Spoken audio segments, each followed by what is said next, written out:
Wanted to just sort of ask a few questions of you because you've sat at the top of the pyramid and you have visibility on all these issues and can probably offer some unique perspective for everybody in this room. But we kicked off 2026 with another major announcement, the $20 billion XAI data center project in South Haven. And this comes on the heels of tremendous success in 2024, 2025. So taking stock, Mississippi has now seen more than $69 billion in capital investment for economic development. That's unbelievable to say out loud. Creating thousands of high-paying jobs across the state during your time as governor. That takes nothing into account of your time as lieutenant governor. But when you look at those major projects and large-scale investments throughout the state, what does that tell you about the perceptions of our state and how that's changed among the global site selectors and investors that you interact with?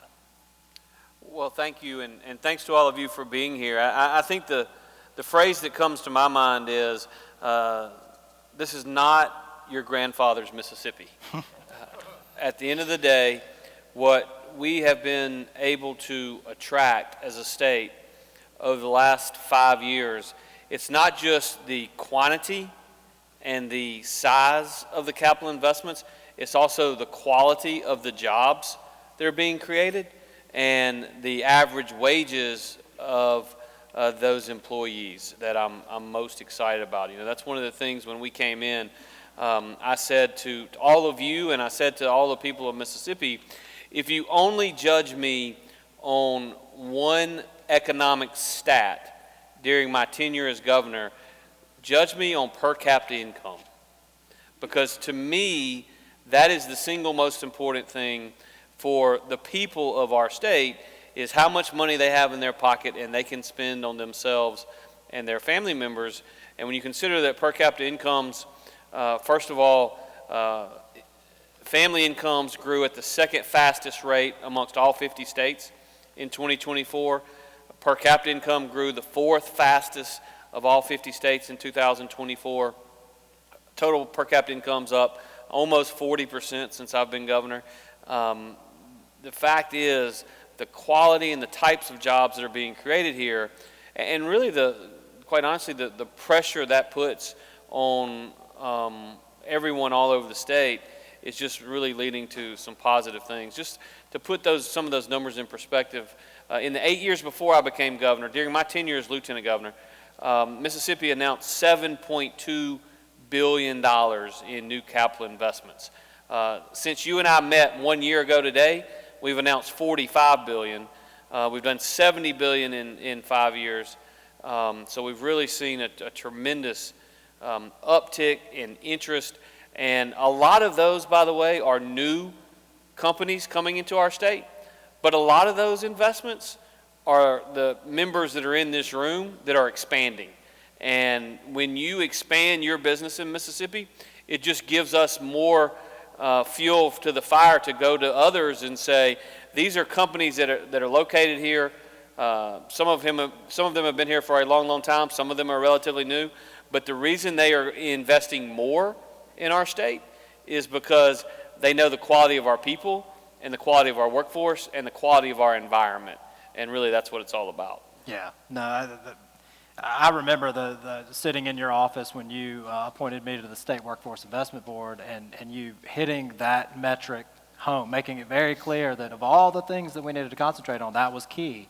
And so kind of sticking with that, looking at the new age of the cloud infrastructure and all the things that we have developed, projects like AWS and XAI and Compass that have placed Mississippi into the conversations that we simply weren't a part of a handful of years ago. How has that success in attracting those large-scale types investments help redefine the state's economic brand, if you will? How does that growth complement what we've traditionally been known for in the manufacturing and energy and logistics space? Yeah, well, I mean, I can remember, you know, I was first elected, for some of my constituents way too damn long ago, but I was first elected in 2003 when I ran for state treasurer. And I remember the individual who was elected governor the same day I was elected treasurer, Haley Barber, talking about the nature of the transition, because in the old days, 40, 50 years ago, companies came to Mississippi because we had a workforce that had a lot of strong backs that worked their tail off, but they didn't necessarily have to use their brains to actually do the actual work. Where in today's world, whether it's advanced manufacturing or advanced compute, if you don't have an ability to utilize your brain, then you're probably not going to have an opportunity to actually have a job. And that's just the way it is today. And so what you see is, when we talk about some of the infrastructure around technology that we have announced and that we are now working on, my goal was never to try to announce one building or one even data center complex. It was about building an industry in and around Mississippi that will hire not a few hundred people to do particular jobs, but how can we get to an industry where there are 5,000 jobs? And when you look at what we have called the Digital Delta, and you see AWS announcing their major investments here in central Mississippi, the Aveo announcement that we made last year in Rankin County, AWS coming back and announcing something in Warren County, obviously the announcement we had in Lauderdale County. Now last week, Elon Musk and his team announcing an additional $20 billion in Southaven, Mississippi. You think about that. You also think about some of the other announcements we've seen even in other states, where my friend in Arkansas has announced a major project in just west of Memphis, where Meta has announced their facility in Louisiana. But oh, by the way, that facility, I would submit to you, is it's a fact. It's closer to Vicksburg than it is to Monroe. We're going to have a lot of people that work there that live in Mississippi. And what you think, and if you think about it, Jackson, Mississippi is sort of the epicenter of that entire universe. And because of that, it allows us to take resources, training our people that can work here in central Mississippi, they can work in Lauderdale County, they can work in Warren County, they can work in North Mississippi. But again, it's training that workforce not for the jobs of the last 50 years, but the jobs of the next 50 years. And the good news is those jobs don't pay $25,000, $30,000, $35,000, $40,000 a year. They pay $80,000, $90,000, or $100,000 a year. When you create 4,000 to 5,000 of them, well, now you're starting to see how we're able to move per capita incomes up like we've been successful at doing. Well, and that really does kind of lead me down another trail, and you couldn't escape this. I'm going to talk about manufacturing, because I'm shocked, I tell you, I'm shocked. But kind of thinking about that distinction and maybe this slightly new path, this new direction, and this new performance that we're seeing, manufacturing still remains one of the cornerstones of this state's economy. And so what do you see as maybe some of the key factors to sustaining the growth that we've talked about in this new space, but also remaining attractive to that traditional manufacturing, and then obviously pushing further into advanced manufacturing, which we've been incredibly successful at? But how do we not lose that sort of North Star of what's made Mississippi great? Yeah, so I mean, look, let's think of this in terms of exactly what's happening. So when you announce $70 billion in new projects over a short period of time, because, by the way, we never, ever include the part-time employment that is created through the actual construction of whatever these facilities look like. We just don't count those as new jobs. But where we find ourselves today, when you're announcing so many billions of dollars of projects and you're getting companies with unbelievable balance sheets that are not only talking about building a single project over the next 6 months to 2 years, but these are companies that are going to be investing, and therefore their construction jobs are going to last 5 or 7 or 10 years into the future. And so while we don't count those as jobs created, they are jobs created. And not only are they jobs created, they are jobs created in the skills that we need more of in our state, whether it's electricians or HVAC guys or other plumbers, etc. And that's just going to help the overall marketplace. When you think about the manufacturing is a key component of Mississippi's economy. In fact, the reality is that 25, 30, 40 years ago, a lot of states gave up on manufacturing. They decided that we couldn't do manufacturing in the United States, that those would move to some other localities around the globe, whereas in Mississippi, we had not only didn't give up on it, we actually reinvested in the manufacturing space. And because of that, we are uniquely positioned now to benefit from what we're seeing, which is a lot of onshoring of jobs that maybe went overseas at one time. But we have a reputation now where in Mississippi, we build stuff. That's what we do. We build ships on the Mississippi Gulf Coast. We build jet engines in Batesville, Mississippi. We build automobiles in Canton, Mississippi. This is what we do. We build stuff. Not only do we know that in this room, people all around the country and all around the globe understand that now.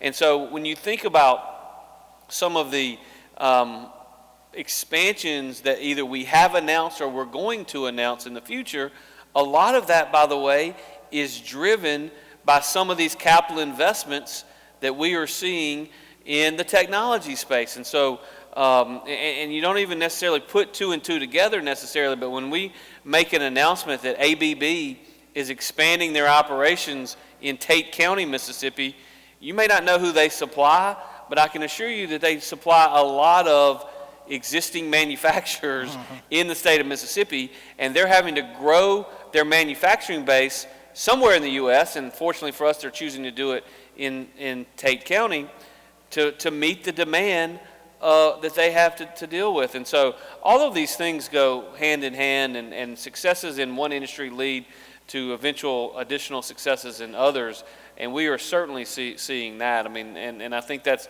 it's not unlike, we talk a lot about supply chains because we had such disruption during the pandemic, and the reality is when a major manufacturer who has supply chains located close to them, when a major manufacturer gets additional orders, well then that's good for every body in their supply chain. And oh, by the way, what that leads to, which is what we've said repeatedly for years, is the more jobs that are created in our state, the more careers that are created in our state, eventually that means more people will move to our state. And this is something that a lot of folks haven't figured out yet, but whereas we had population loss for a period of time between 2010 and 2020, we're no longer seeing population declines in our state anymore. We're actually, I think it was just announced in the last couple of weeks that we had a top 20 growing population in the United States in 2025. So again, we're seeing progress with respect to that as well. Yeah. Well, and it is such, they're parallel tracks. They're not mutually exclusive for sure. And part of that answer, you touched on something that obviously is key across sectors in the state, but most of that success would not be possible without skilled workforce being available. We're going to hear from Dr. Courtney Taylor later today, and she'll give us some of the details on that. But we've made measurable gains in graduation rates, early literacy, overall student achievement. We're seeing stronger alignment with our education systems and our workforce apparatus and the push that policymakers are trying to get to. So why is it so important that Mississippi continues to invest in those areas of education and workforce as a core part of our economic development strategy? Not just because we need those things, but it really does make the other successful. Well, let me start by saying this. Much of our success over the last 5 or 6 years in Mississippi is because we have exceptionally talented people that are dedicated to the role that they play in Mississippi's momentum. And certainly Bill Cork and Dr. Courtney Taylor, who are both speaking to you today and I think are in the room, they are incredible. They work tirelessly. I cannot brag on the two of them enough because they get it and they understand it and they are working their tail off to get there. We had to, and look, we started this in 2012 and 2013, but we had to change the way in which we as a state think about education. Education is not limited just to kindergarten through 12th grade. It's an incredibly important piece, but it is just a piece. Education is pre-kindergarten all the way through lifelong learning.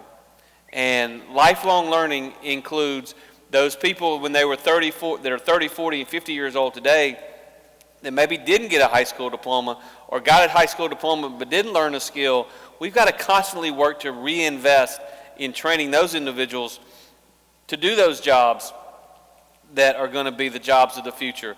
Those jobs that pay $40,000, $50,000, $60,000, $70,000, $80,000 a year. And so I think that's incredibly important. And we've got to have alignment as to the ways in which we communicate with those individuals so as to get them, if they're not in the workforce, back in the workforce, so as to get them thinking about how do I get the skills that I need to get the kind of job that I need for tomorrow. And then I don't want to leave the topic of education without saying this. The fact of the matter is that in 2012 and 2013, we passed policy reforms, conservative education reforms, and there were people all over the state that weren't for them, and that's okay. But we have made a tremendous leap because conservative reforms work, whether it's in education or any other policy. And so what I would submit to you today is if we as a state do not continue to be willing to do conservative reforms in education and otherwise, we're going to see a lot of the gains that we've made, we're going to start slipping back. Because I can tell you, and I talk to governors all the time, but the other 49 states, like we didn't go from 49th to 9th in 4th grade reading because nobody else was trying. Okay? Every other state was trying and working hard to see gains, and the fact is we had success because we had not only good, strong policies in place, we had implementation at that time at the State Department of Education that was implementing good policies and making sure we continue down that path, and we have to continue doing that. And if we don't, we're going to look up 6 or 7 years from now, and we're going to be slipping in the national rankings. Mark my word. I couldn't agree more. And, unfortunately, we are time limited. We've got a lot of folks, and I know the governor's very busy. I can't thank him enough for being here. So we need to start moving toward the wrap-up section. But I think what you've hit on with all of those pieces of economic development and workforce, it's all one thing. I mean, everything that you have done, that your team has done, have really put us further down that path than I think anybody would have ever imagined. So, we've covered those topics with workforce and education. We weren't able to get quite down in the weeds on taxes, but obviously we've done a lot of work in that area. So as you look ahead in the coming years, this can kind of be your a chance to wrap up and leave us with something forward-facing and out into the future. As you look ahead, is there anything that you'd like to share about your priorities as you see them coming down the road, about how the state's business leadership, the folks in this room and the folks that aren't in this room that fit that category, can continue to be a part of that progress and help you get to where your ultimate goal is? Yeah, I mean, what I would tell you is, first of all, congratulations on this merger and acquisitions and however you want to describe this process wherein you have become the Mississippi Business Alliance. I think it's incredibly important. I think you've made the right decisions. As you look forward, and have said this individually to a lot of you, we have had such tremendous success economically from an education standpoint over the last 5 years. It is really easy, and I talked to John about this the other day, it's really easy for us as individual companies or individual industries to think about how can we go to the legislature and create specific advantages for us individually or for our industry. And what I would just encourage you to do is, if you create a business environment which encourages capital investment in your state, and you have an educational environment which encourages job skills and creating good quality employees for employers, you will create an environment where everyone can be successful. And when everyone is successful, it creates an ecosystem that is good for you and good for your businesses. And to me, and I've seen some of that in the legislature the last couple of years, where you have individuals trying to do specific things that maybe give themselves a competitive advantage, and I understand all of that. But really, government doesn't need to be in the business of picking winners and losers. Government needs to be in the business of creating an environment which encourages the potential for success for all of us. And so that's, as you continue to come together and become even more, have more of a voice than you already have, please, I just encourage you, let's focus on what's best for all business, not what's best for who can go lobby the legislature on specific pieces and whatnot. And finally, I'll just say, sometimes do no harm is the best advice you can get. And so we find ourselves in a position today as a state that has come from a lot of really good policy, hard choices, but really good policy decisions made over the last 12 to 14 years. And the most important thing we can do this year and beyond is to do no harm to all of those good policies, whether it's the elimination of the inventory tax or the ultimate elimination of the corporate franchise tax, things that really are making a difference and encouraging this capital investment. Let's make sure we don't take a step back, because we've got so much momentum right now that we need to build on that momentum, not throw up roadblocks to impede it.